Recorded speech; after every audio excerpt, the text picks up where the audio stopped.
Hi, I'm Deborah, And I'm Lawrence. and in this video we're going to talk about toxic parents. The reason we're talking about this on our channel is because pretty much anyone who has a toxic parent or parents has grown up with them is going to be affected by it, and a lot of people are affected by it, end up having depression and sometimes anxiety. So this is something that in so many cases, when you meet someone who's depressed, if you scratch the surface of their life, you'll find that they had a parent that's toxic. Now, this term is not a psychological term, but it's been in usage because it basically shows, basically delineates, okay, here's your average imperfect parent who doesn't do everything right. Maybe is someone who works too much, doesn't spend enough time with their kids. So there's that, and then there's toxic. The way you can basically determine whether a parent is toxic or not is you look at their behavior toward their child, not only toward their child, but also toward the family, the community, the world in general, because a lot of times then not only is their behavior toward their child obviously going to affect their child, but their worldview can skew the child's perspective. And so then that can affect, a lot of different parts of their life. Yeah, so toxic parents can have a lifelong effect on you, and it sure as hell ain't gonna be a good one. I knew some siblings when I was growing up whose father was verbally abusive. And so you may say, that's verbally abusive compared to a lot of other things that could happen, especially as far as toxic parents. That doesn't seem that big a deal. Well, one of the children ended up with a succession of physically abusive partners because they were kind of used to the abusive behavior, and their self-esteem was horrible because of the constant criticism and put downs from the father. The other sibling kind of took on the verbal abuse and turned it against romantic partners. So in other words, that child grew up thinking this is normal. This is the way that a man is supposed to treat their romantic partner. So they both ended up very damaged. So some really easy categories of parents who were probably toxic are abusers, physical, sexual, verbal abusers, controlling parents, neglectful parents, self-centered parents, overly critical parents, manipulative parents. Substance abusers generally end up being toxic to their children one way or another. People who are absent emotionally or physically, sometimes, and then people who are unable to respect boundaries sometimes. So again, it kind of depends on the severity of the parent's behavior. So one thing to remember is no matter what your age is, if you had a parent who was toxic, you're still the child of a toxic parent. Because the fact is that it leaves a lasting effect on you. Yeah, I mean, you may not be financially independent on them anymore. You may not live in the same house anymore. You mean financially dependent on them? Oh, right. You may not be financially dependent on them. You may not be, you may not live in the same town. You may live across the country or across the world. But the fact is, you've still had these experiences. Yeah, and the chances are that unless you have come to the realization that you did have this parent and worked all this stuff out in your minds and everything, then you're probably still being emotionally affected by this person.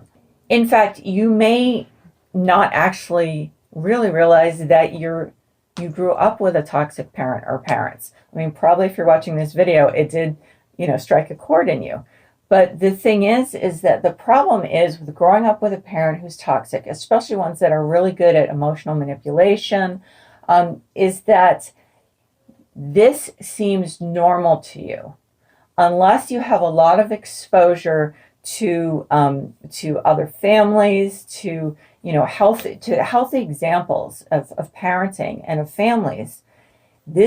What you grew up with seems completely normal to you, so you You don't And just, that's definitely going to be bad later down the line if yeah. you become a parent. Yeah, oh yeah. I mean, That's going to be very yeah, bad. because you will pretty much inevitably, this will inevitably affect how you parent your children. In some cases, someone is going to repeat the behavior that they grew up with, or in some cases, as of the siblings I was talking about, you had someone who repeated the behavior, and then you had someone who was affected by the behavior and kind of recreated the relationship and the romantic relationships. So unless you have somehow by some miracle ended up as a very well-adjusted person, and that's like maybe 1%, Good luck with 1% of the people who grew up with a toxic parent or parents, um, you you know you're going to have stuff to work through. And something I want to just quickly mention is gaslighting. So gaslighting is a form of manipulation by someone, you know, influencing someone else. So basically, there are many examples, and this is actually in itself a very complicated topic. But the gist is they will basically try to convince you that you are the problem. So, for instance, or that you're imagining things. Yes, that you're imagining things. You're blowing things out of proportion. They'll basically warp your reality in a lot of different ways and leave you questioning yourself. So, for instance, someone says something, you know, really critical or cruel or mean to you, and you say, that was, you know, you react and you let them know that that was painful. And they'll say to you, you're just being oversensitive. Or can you not take criticism? Right. Or they'll say you're overreacting. So then what that ends up doing is, unless you're very sure of yourself, is even everyone would say, am I overreacting? Because I've done that before when someone said something mean. Am I being too sensitive? Am I overreacting? And I'm actually a fairly self-confident person. I do that pretty often. So this is the way that they're able then. This is used by people who are controlling, who are, you know, very sensitive to rejection or being wrong themselves. You know, so in other words, the first reaction when you tell them they've said something cruel is not, most people would be like, oh, I'm sorry, I didn't mean it that way. Theirs is, I don't want to be wrong. I can't be wrong. So I'm going to make this person feel that they were wrong. So just as an aside, because this is a tool that is very commonly used by toxic parents, especially ones who are like masters of manipulation. So the first step, and as we said, the most difficult one, is recognizing that you grew up with a toxic parent.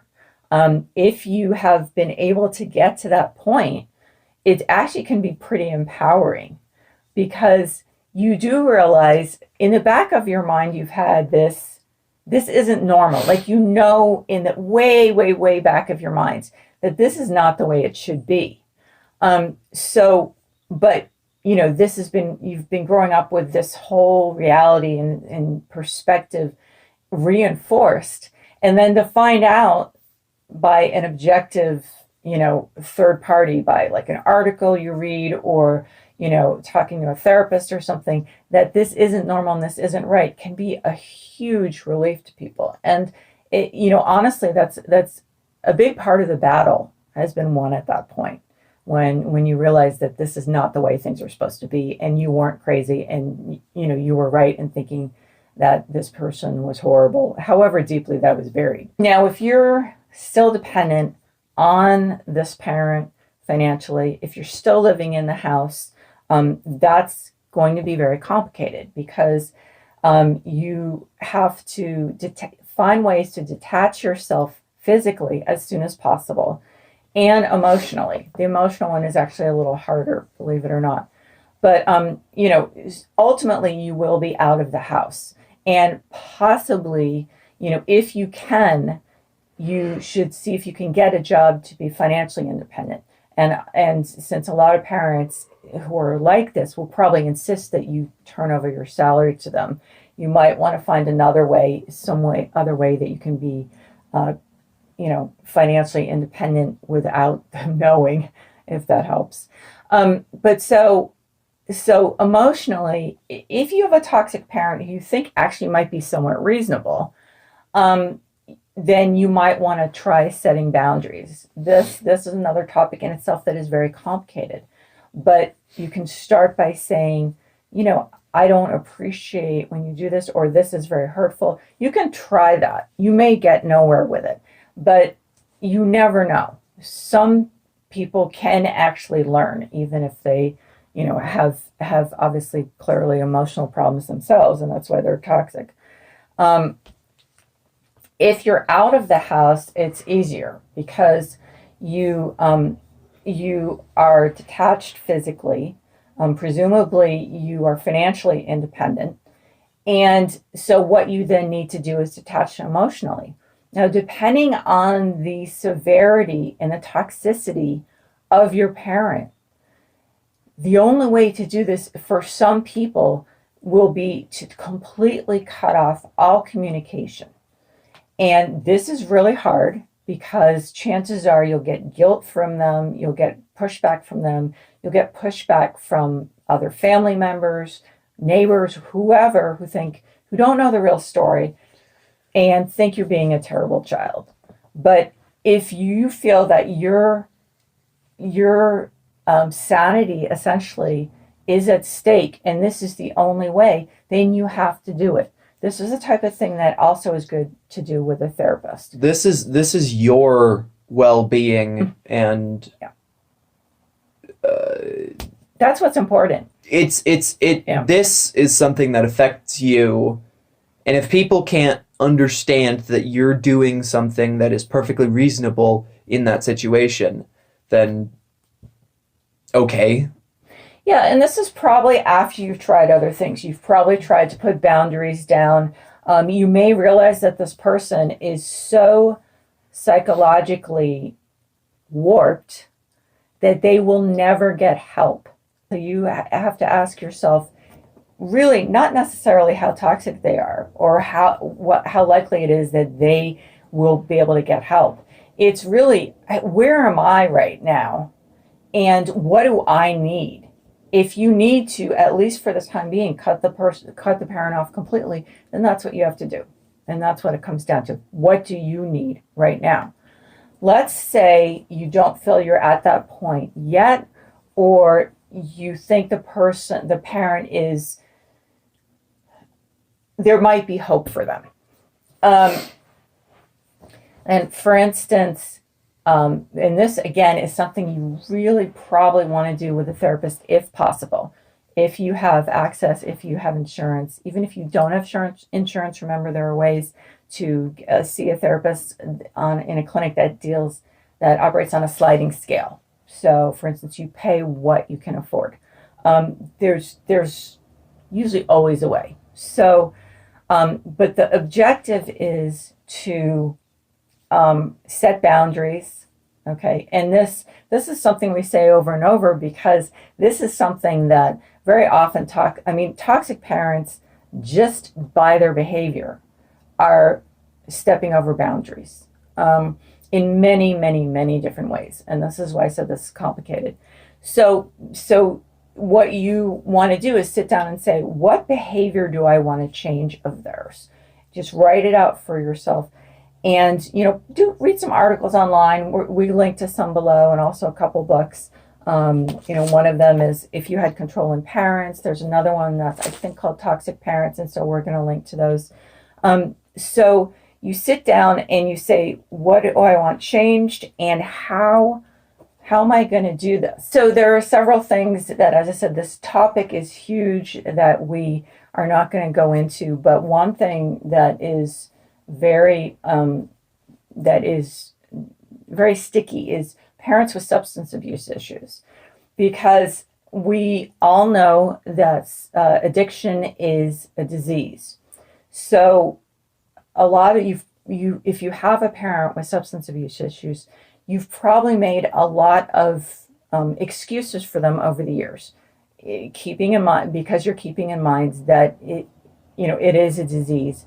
And it's not their fault that they have this disease. Okay, so that's right. There's no question about it. However, this growing up with parents with substance abuse issues, there are so many different ways that situation probably has become toxic. And there's a good chance that you have been the parent's caregiver in a lot of ways. And you may not want to just cut them off or set boundaries because you're worried about what will happen to them. Again, you are the one you have to worry about. Okay? First of all, people who are addicts generally have learned ways to find someone to take care of themselves, to take care of them. This is not your problem. Okay? Whether they find someone else to take care of them or not, this is not your problem. Your main concern is your mental health and your emotional and mental well-being. And that's what you need to be concerned about.